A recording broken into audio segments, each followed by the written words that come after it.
Welcome back to Amazing Earth Level 1. This will be Mission 2 of Amazing Earth Level 1. Before we get started, we're going to review our big question for this quest, which is how do Earth's resources change? We're also going to review our key point, the things that we'll be learning throughout this entire quest, just to keep them on our mind as we work through each of the different missions. Earth's surface is constantly changing. These changes occur either slowly through weathering, erosion, and deposition, or rapidly because of natural disasters like earthquakes and volcanoes. Humans can also change Earth's surface both positively and negatively. By studying Earth's changes and natural resources like minerals, rocks, and soil, humans can determine how to use natural resources to survive and where to build the structures used for living. Mission 2 is going to be on the rock cycle. In this mission, you will find out what rocks are made of and how scientists identify the characteristics of minerals. You will also explore the three types of rocks, which we call igneous, metamorphic, and sedimentary, and learn examples of each of those three types of rocks. We will also look at how heat, pressure, and erosion all play in the process that can transform igneous rock into metamorphic rock and then back again. Our mission objective is to identify the three types of rocks transformed through the rock cycle. Our challenge questions, which we'll need to have answered by the end of this mission, is how are rocks and minerals different? That are not the same thing, so we'll need to pay very close attention to how they are actually different. What are the characteristics of minerals? So what will we find in different minerals? What are the names of the three different types of rocks?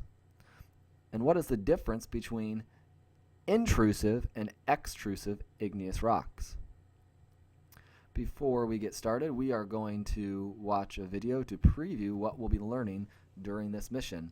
Please make sure that you are watching and paying attention.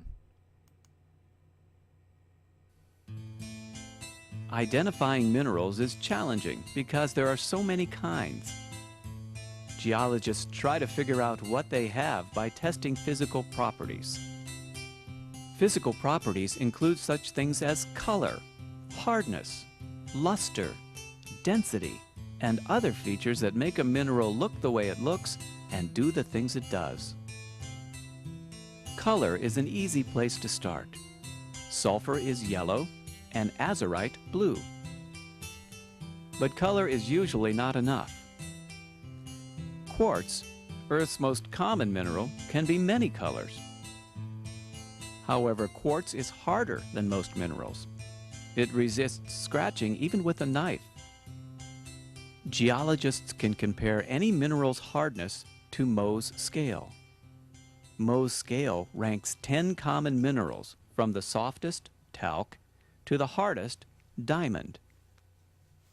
Another physical property, luster, refers to the way a mineral reflects light. Some minerals have dull surfaces, others shiny. Density is determined by how heavy a mineral is. These two minerals seem to be the same until you feel their weight. Minerals may also be tested for magnetism, the color of streaks they leave on a rough surface, and even the way they break apart or cleave. Mica, for example, cleaves into thin layers like sheets of paper in a stack. When hit with a rock hammer, calcite cleaves neatly into slanted boxes. Fluorite cleaves into this remarkable shape.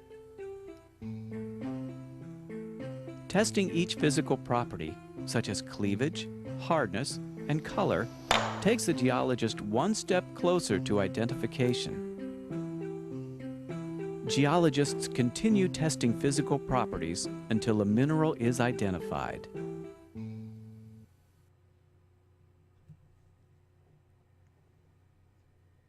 So there you have about minerals, the things that we'll learn about throughout this Mission: minerals are non-living solids found in nature. We find them all over the place. They're non-living, means there are nothing within a rock is actually living, and it's solid.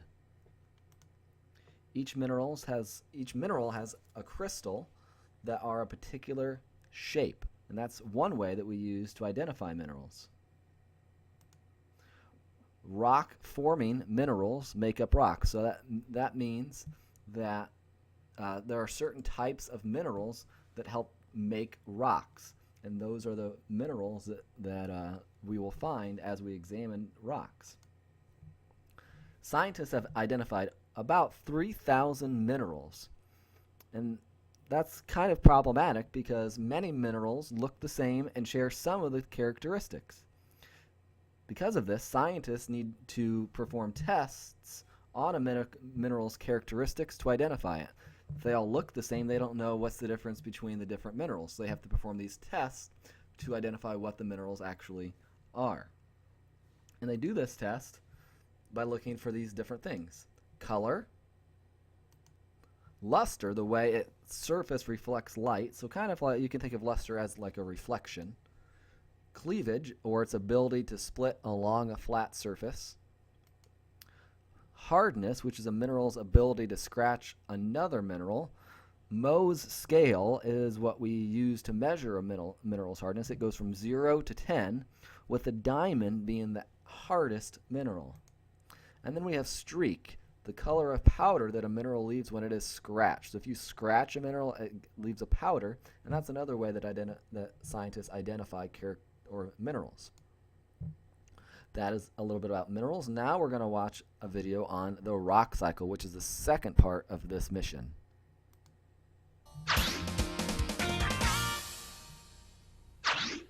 Because of weathering and the actions of animals, plants, and people, rocks are always changing. One kind of rock changes into a different kind of rock. We call the changing of rocks the rock cycle. Let's begin with igneous rocks. Weathering breaks down igneous rocks into small particles. Sediments are formed and pressed together to become sedimentary rock.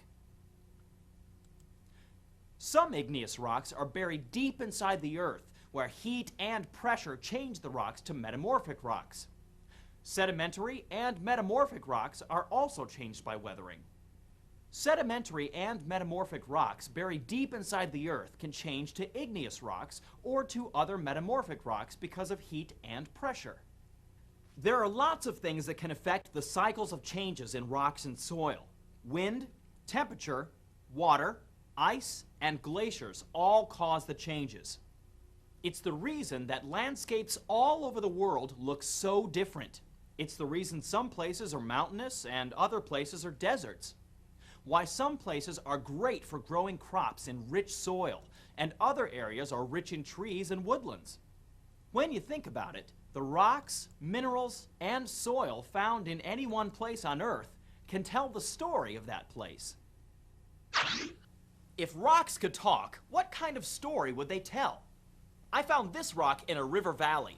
What I liked about this rock is that it's very, very smooth.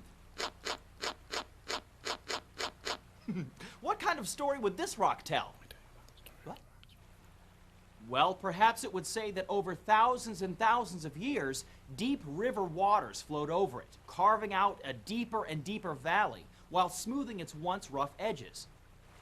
I found this rock in a glacier valley. What's this rock's story?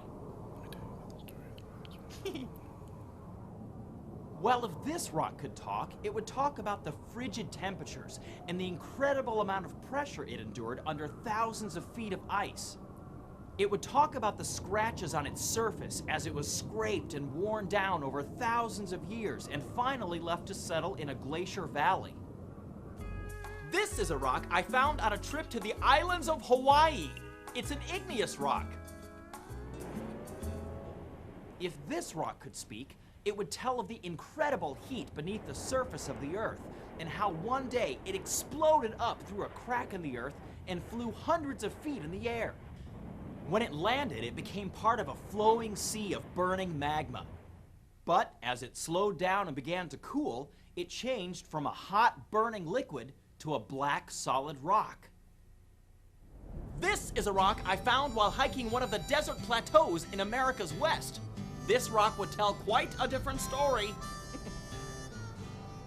Perhaps it was once part of a tall, majestic rock mountain that overlooked the dry, barren desert. Over time, wind-blown sand slowly eroded pieces of the monument away, and finally, this rock fell to the ground where it sat for many, many years, baking in the hot desert sun.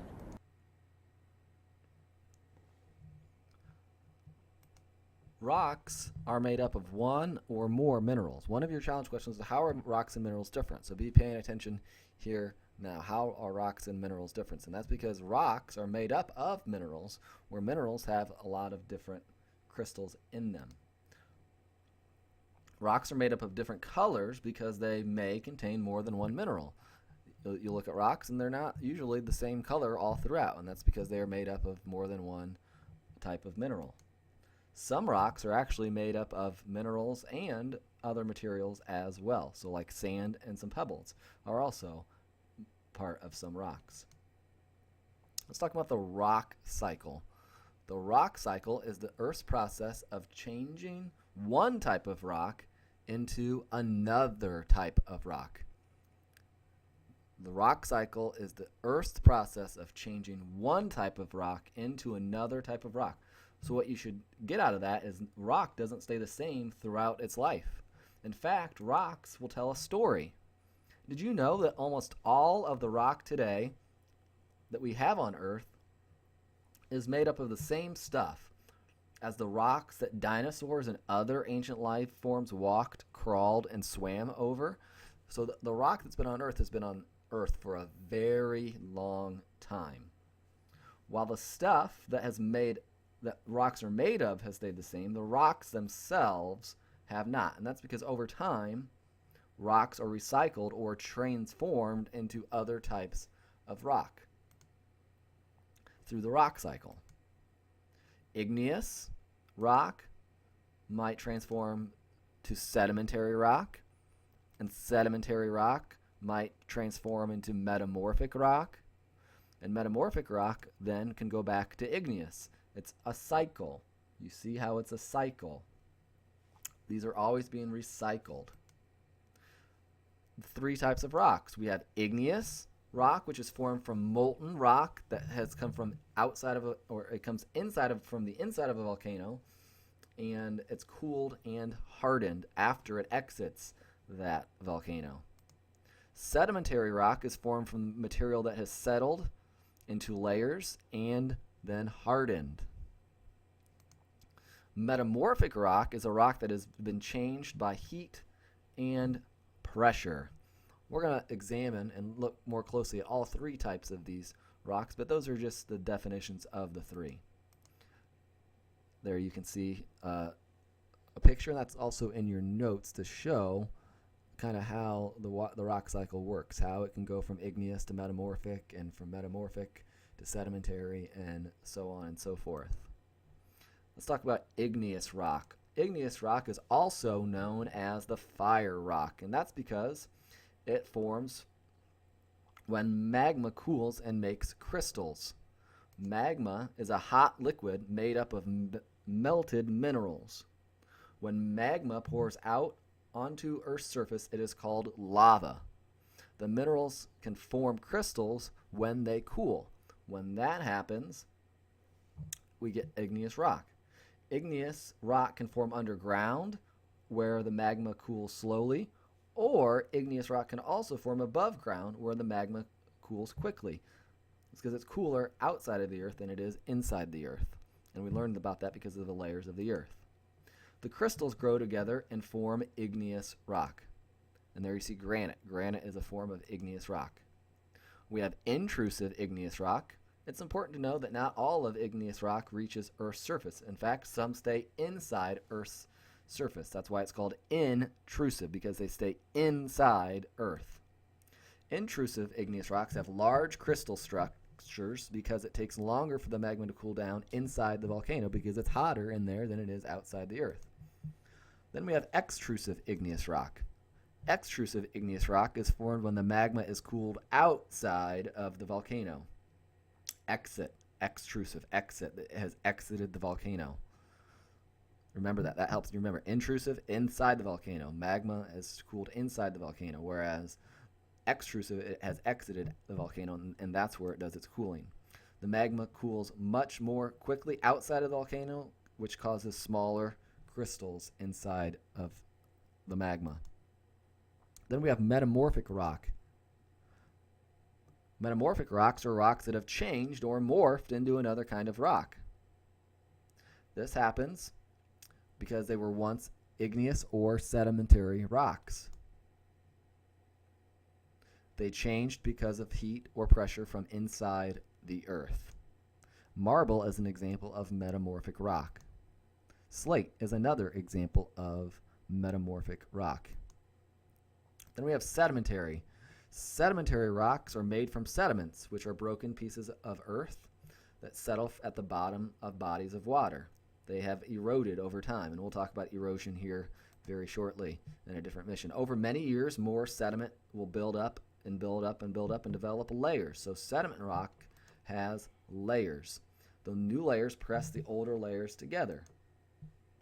The weight of the top layers cement the lowered layers together, and then it hardens. Sedimentary rocks are where we'll find fossils, and they help us tell a story about the past. That's how we're able to tell about a lot of prehistoric time when the dinosaurs lived. Sedimentary rocks are also used for building materials. They're really good for us building stuff. Sandstone is an example of sedimentary rock, as well as limestone. Here, you have a chart in your notes that says list the different forms of the three different types of rocks. And here you'll see on the screen the different types of igneous, metamorphic, and sedimentary rocks. So pause this video, make sure you get that done. Let's review really quickly. Summary: rocks and minerals are found everywhere on Earth. Rocks are made from minerals and contain several different kinds of minerals within them. There are three different groups of rocks based on their properties or what they make or what they're made of. And people can use rock in many different ways. We use sedimentary rocks for building, remember. I know this is the longest mission of the entire school year. There's a lot for you to digest and learn and make sure you get copied down into your notes. So make sure that you've done that. There will be a lot for you to remember from this mission. So I hope that you took your time and really made sure that you understood what was going on. If you do not, please let me know. I will answer any question that you have. If not, make sure you have those challenge questions answered, and I will see you in mission 3. Thank you for your attention.